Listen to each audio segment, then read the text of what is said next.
En primer lugar, muchísimas gracias por esta amable invitación a estar aquí con todos vosotros y esta presentación que no merezco, desde luego, y espero estar, bueno, como mínimo, decir algo interesante y exponer un poco qué es lo que estamos haciendo.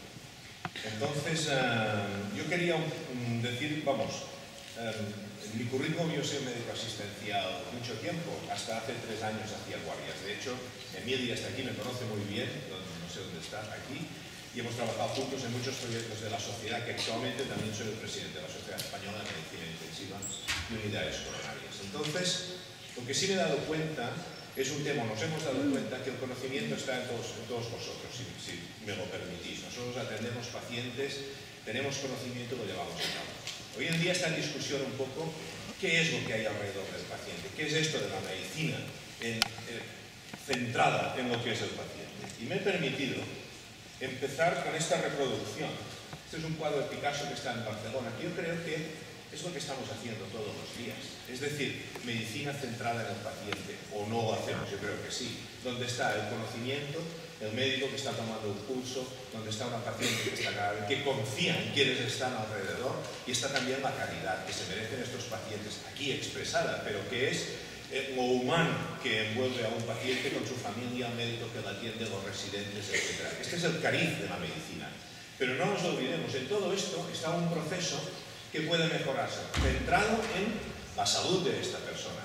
Pero el conocimiento hace que apliquemos el conocimiento para mejorar y produzcamos más conocimiento que pueda ser, en este caso también, empleado para obtener retorno, tanto en mejorar este proceso, en algún biochip que mejore el diagnóstico, en algún device, etc. Y que esto, tanto paciente como familiares, como quien lo atiende. Esto es medicina centrada en el paciente, donde coexiste lo humanístico, lo científico y también lo económico.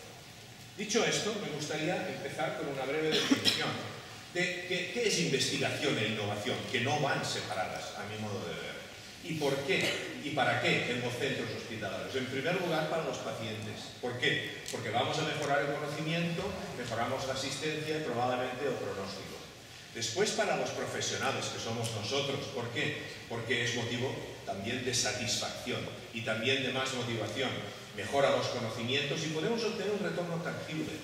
En primer lugar, es el hecho de hacerlo bien. Esto ya nos reconforta, pero también tenemos que tener retorno para nuestro centro, nuestro grupo, para seguir investigando.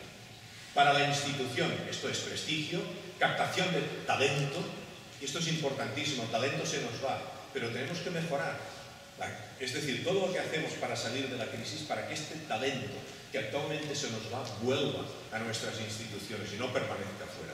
Por el rol social que tiene, y una vez más, motor económico y retorno tangible. Y después para la sociedad, nosotros nos debemos a ella, tenemos que ayudar a la población a la que servimos y tenemos que crear, en este caso, riqueza para seguir progresando. No para mí, yo soy mayor, para vosotros, para mis hijos. ¿Qué es la investigación? La investigación simplemente es hacerse preguntas. Lo que hace un estudiante de tercera medicina la primera vez que acude al lado de una cama, o lo que puedo hacer yo pues, cuando hago investigación, pues al nivel que sea, dentro del centro de investigaciones en red, que es plantearse una pregunta. Esto puede surgir en el laboratorio y de ahí hay todo un proceso que es la investigación transnacional, que es hasta que se aplica, en este caso, al mismo paciente.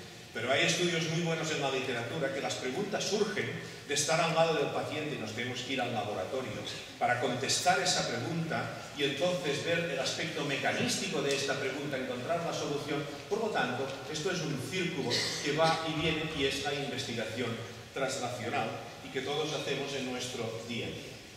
Pero hoy vamos a hablar de innovación. Vamos a cruzar a veces estos términos. Yo me he permitido quizás la única grande de texto que tengo en esta presentación, que es, vamos a definir innovación. Y lo vamos a hacer como lo hace la OCDE, que es la Cooperación de Desarrollo Económico, que define innovación como. Es utilizar el conocimiento que tenemos nosotros, generarlo, que estamos obligados a hacerlo, si es necesario para crear productos, servicios o procesos que son nuevos para las empresas. Podríamos sustituir este nombre por centros de investigación u hospitales para mejorar los ya existentes a fin de conseguir tener éxito en el mercado. Si sustituimos tener éxito en el mercado para curar enfermedades o entender procesos, esto está todo solapado. Entonces, investigación e innovación es plantearse una idea, en este caso, hacer el método científico correcto, como veremos más adelante, y después decidir si la diseminamos, si la protegemos o la diseminamos después. Déjenme darles algunos ejemplos. La innovación no es algo que surja de que yo les pregunte a ustedes, vamos a hacer innovación en qué, y esto es nuevo. Esto yo les aconsejo, vamos, lo he leído, por esto está aquí. Léanse el resumen de la Business Harvard School de la biografía de Steve Jobs. Que hay un montón de anécdotas, pero esta me parece particularmente buena. Este es Henry Ford, todos lo conocen, y este es uno de los primeros coches que inventó. Pero cuando le preguntaron a Henry Ford, ¿por qué no preguntaba a gente? Dijo, no, si yo pregunto al cliente qué es lo que ellos quieren, estos me dirán, quiero un caballo más rápido. Nadie le hubiese dicho que quiere un coche. Entonces, a veces la innovación está ligada a tener esta visión de lo que es allí y introducirla en el mercado para que sea usado, aunque esta necesidad no sea vista por quien está allí trabajando que pueda ser usada. Y otro ejemplo viene de Zaragoza, es el imaginario. Esto es de lo más innovador que hay. ¿Por qué han tenido éxito? Vamos, Zaragoza, creado en el 92, están en 28 países, más de 300 tiendas, porque un buen día, quien pensó esto, creó una puerta para niños. Y si alguien va al centro comercial que sea, el niño se te va de la mano y se mete en su puerta. Tú vas detrás y compras algo. Entonces, esto es innovación. Y esto surge de alguien que en un momento dado piensa que esto puede ser útil. Si alguien más lo hubiese pensado, todas las tiendas tienen una puerta para niños porque a las 7 de la tarde todo el mundo pasea con sus hijos normalmente. Entonces, es ofrecer al cliente más de lo que espera recibir y ser imaginativo. Y esto puede aplicarse también en nuestro día a día de profesionales de la salud. Esto es adoptar innovación, no es generar. Y este concepto es muy importante. Adoptar innovación es pagar un montón de dinero por él o por él, uno sale mal o peor, este sale mejor o no, ya veremos, estamos en la semana oficial que todo el mundo dice, cuando la gente se fija más en esto que todo lo que está pasando, que quizá es mucho más importante, pero alguien ha formado a estos jugadores y hemos pagado por ellos. Si esto lo trasladamos a la clínica, es comprar un equipo que seguramente será muy útil, pero que no surge del conocimiento nuestro, de las empresas de alrededor, o que se ha generado en el país, España, pero lo tenemos que comprar para que es útil, porque es útil a nuestros pacientes. Entonces, claro que está bien hecho, pero no tenemos retorno a cambio de esto. Generar innovación, y ahí pongo este ejemplo. Bueno, la paso aquí. Esto es crear innovación. Es decir, es cuidar, plantear la idea, generarlo, etcétera, etcétera. Ya sé, sí, podría poner a Casillas aquí también o a otro jugador, el que ustedes quieran. Pero es alguien que surge, que se trabaja por él, que se protege, que evoluciona, y entonces es perfectamente bueno para estar al mismo nivel que aquel que hemos comprado por un montón de millones. Entonces, crear innovación surge del día a día, surge de las ideas, de los problemas que tiene la gente, y entonces es donde tenemos que acompañar para que esto llegue, en este caso, a buen fin. Entonces, los centros hospitalarios. ¿Por qué nos están diciendo esto? ¿Puede el centro hospitalario ser, que es un proveedor de servicios asistenciales complejos, también pensar en innovación? Desde luego que sí. ¿Y por qué? Porque nosotros utilizamos un montón de tecnologías y todo el mundo que utiliza una tecnología, si le va bien, medianamente bien o mal, piensa cómo esto lo puedo mejorar. Por lo tanto, ahí hay innovación en servicios y después veremos algún ejemplo. Si hacemos algo, todo el mundo piensa cómo se puede mejorar.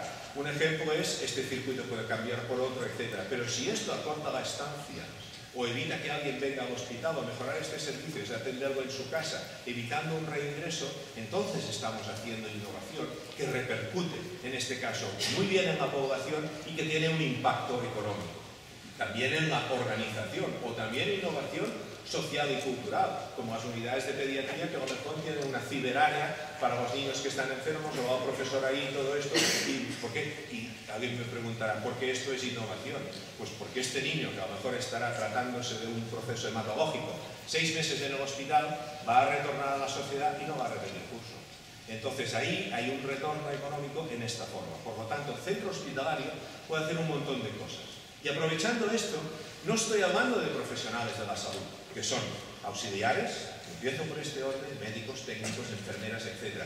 Es todo el conjunto de personas que trabajan en un centro hospitalario que tienen ideas y problemas para proponer soluciones, en este caso para generar o para solucionar un problema o para mejorar. Centros hospitalarios y de investigación.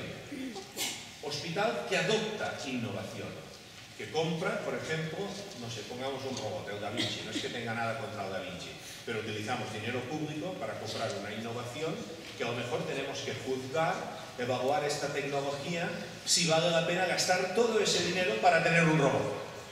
¿Lo hacemos o no lo hacemos?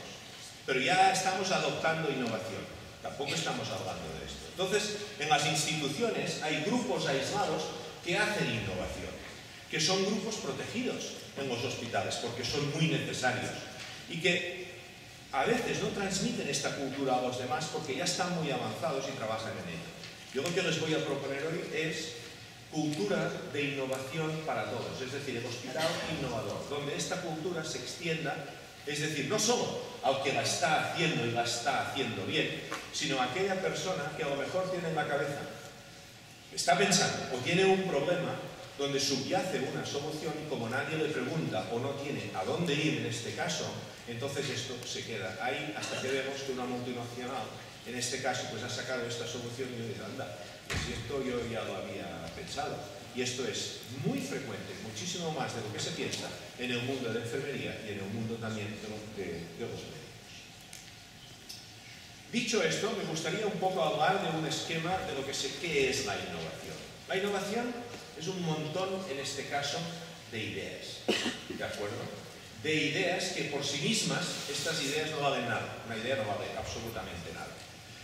Para que una idea sea valiosa, tanto para solucionar un problema de salud como para que acabe en producto o retorno, tiene que pasar por todo un proceso donde de muchas acaban pocas, porque muchas de ellas en el camino resulta pues que no sirven, o se pierden, o no se pueden acompañar, o lo que sea. Esto es en realidad lo que estaría ocurriendo en un centro hospitalario donde son ideas de los profesionales. Abierta quiere decir también que a lo mejor una empresa u otro centro de investigación diga, esto podría ser útil. Por lo tanto, las organizaciones, los hospitales y centros tienen que ser permeables para que este conocimiento externo entre aquí y nosotros lo podamos probar. Tengamos acuerdos de co-desarrollo conjunto y protegido y acabe a lo mejor en un mercado, en una diana, que puede acabar en este mercado, en otros mercados o donde sea. Y entonces entramos en un proceso que yo les digo que nosotros somos actores de este proceso, pero somos actores que nos tienen que acompañar. Porque si a mí me preguntan que les hablo de capital riesgo, a lo mejor les puedo decir algo, pero voy justo. Si a mí me piden que redacte una patente, pues yo iría justo. Entonces, estimo pues que ustedes también, que vosotros también. Por lo tanto, la innovación requiere todo un acompañamiento de expertos que nos den seguridad en este proceso, que las empresas, porque protegen su conocimiento, conocen muy bien y nosotros estamos más inseguros. Dicho esto, nos lleva a analizar el modelo clásico, que es el modelo académico, la universidad, y el modelo de la industria. Y vemos que están totalmente separados. Empecemos por la universidad. El conocimiento en beneficio del propio conocimiento. Docencia, investigación, servicio, desarrollo, libertad académica, revelación abierta. Yo no estoy en contra de la universidad, pero tiene que hacer excelencia científica la universidad, no es hacer por hacer. Y la libertad académica, en este sentido, a veces se le pone un interrogante al lado. Vamos a la industria, lo podemos discutir después de esto. La industria gestiona el conocimiento para generar beneficios, por lo tanto, como el driver de todo esto son los beneficios, hay confidencialidad y la revelación pública es limitada. Espacios de colaboración entre universidad e industria sí que existen, pero hay que mejorarlos muchísimo. Y aquí estamos en la facultad y al lado está el hospital, y aquí no está, y esto es del 2008. Y yo lo que les propongo es que los centros hospitalarios y de investigación tienen que tener una visión empresarial, tienen que combinar las dos cosas. La investigación es excelencia científica que se disemina a la comunidad científica. La innovación surge de analizar bien una idea con método científico que después se protege y se disemina. Los centros hospitalarios y de investigación pueden ser enormemente ricos en este proceso y, por lo tanto, pongo con visión empresarial para ser un poco incluso controvertido y dejar esta definición, si queremos profundizarla, un poco para la discusión posterior. ¿Son distintos en este caso investigación e innovación? Yo creo que no, porque nacen de una hipótesis. Yo tengo un problema, si hago esto, que he pensado, a lo mejor soluciono el problema. Esto es una hipótesis. Entonces, para testar si esta hipótesis es buena o no, en lenguaje coloquial diseño un estudio que tiene sus objetivos, diseño el estudio científico y puedo ir hacia la excelencia científica a través de la diseminación. Utilizo metodología científica, como nos propuso Claude Bernard, y entonces tengo un artículo, una noticia, un retorno, y esto mejora, sin ninguna duda, la atención a los pacientes. ¿Qué pasa si en este momento, cuando yo tengo esta hipótesis y tal, esta idea se deba analizar por si hay algo más en el mercado? Porque a lo mejor es un producto sanitario. Entonces yo tengo que examinar si existe algo más, lo tengo que proteger. Lo tengo que proteger para que no venga alguien más y me lo venda después desde fuera. A lo mejor alguien lo hará en China y me lo va a vender a mí. Yo pagaré un montón de dinero por algo que he pensado yo. Por lo tanto, es muy lícito antes protegerlo y después esto se disemina en artículo, noticia, producto, retorno, que en este caso ya tiene algo de tangible este retorno, porque seguramente irá asociado a recurso económico. Dicho esto, ¿por qué he sacado a William Osler aquí?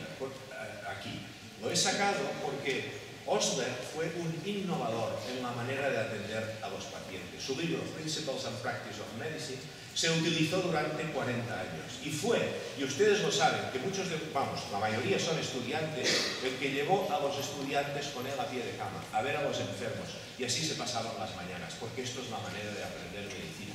Ya sé que tenéis que estudiar el MIR y todo esto, pero no dejéis de hacer esto por la mañana cuando podáis, porque es ahí donde se palpa la medicina y donde uno se nutre del profesional que tenéis al lado.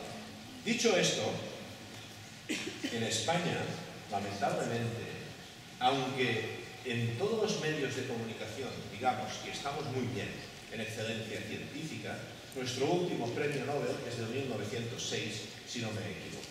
Por lo tanto, tenemos que revisar lo que es excelencia científica, porque ahí tenemos un paso a dar. Y en esto hay una responsabilidad muy grande, en este caso, de quien gobierna. Y la segunda cosa es, este es el innovador más moderno que todo el mundo sabe ahora, Steve Jobs. Yo no es que sea un fan de Steve Jobs, pero si uno lee 4 cosas, se da cuenta un poco de cómo piensa, en este caso, un innovador, que de forma constante analiza lo que está haciendo y analiza hacia dónde tiene que ir, se focaliza, etcétera, etcétera, etcétera. Por lo tanto, esto también es aplicable a lo que hacemos nosotros. Vamos a hablar un poco de la actualidad. Nadie puede sustraerse al momento que vivimos, al momento de la No pasa nada porque ha bajado solo 1 centímetro, pero con mucho ruido. Al momento que vivimos, a la crisis económica. Esto empezó aproximadamente cuando nos dimos cuenta del 2008 al 2009 que los fondos para investigación se quedaban igual. Investigación civil, quitando defensa, I+D+I, civil. Y vimos que en el 2010 y en el 2011 han disminuido de forma progresiva. Entonces yo quiero que ustedes recapaciten un poco. ¿Qué están haciendo economías más emergentes o organizadas distintos? Estados Unidos, países asiáticos, etc. Están invirtiendo en conocimiento, no desinvirtiendo. Esta es una pregunta que se la dejo para ustedes, porque yo creo que el conocimiento, la investigación, la educación son las 3 patas clave del desarrollo para un país. Y esto nos incluye a todos nosotros los de aquí. Por tanto, una palabra de alerta de lo que se está haciendo. No solo esto, sino que el 31 de diciembre vimos que además de los recortes hay 600 millones más en subvenciones y préstamos en I+D+I. Es decir, quizá el país esté mal, pero la pregunta, seguramente está mal el país, pero la pregunta es, ¿tenemos que recortar en lo que es el futuro de nuestros jóvenes con el paro el desempleo que tenemos aquí, que es el 50% de personas jóvenes, tenemos que recortar en este caso en lo que es innovación, desarrollo industrial y educación. Esta pregunta la dejo en el aire porque creo que se contesta por ella misma. Y esto es lo que nos enseñan muchas veces. No, España estamos bien, porque somos el país número 9, en este caso en producción científica, y esto es verdad. Nosotros somos un país que produce ciencia y estamos en un buen lugar en el mundo. Sin embargo, cuando nos fijamos aquí el impacto que esta ciencia tiene en el mundo, y estos son datos Thomson Reuters, si no me equivoco, el país, sí, creo que lo pone aquí, entonces vemos que estamos en el lugar 19. Y decimos, ¿y en qué somos buenos? ¿En qué somos buenos? Y es interesante ver que en lo que somos buenos, por encima de la media, clarísimamente por encima de la media, son en física, agricultura y medicina clínica.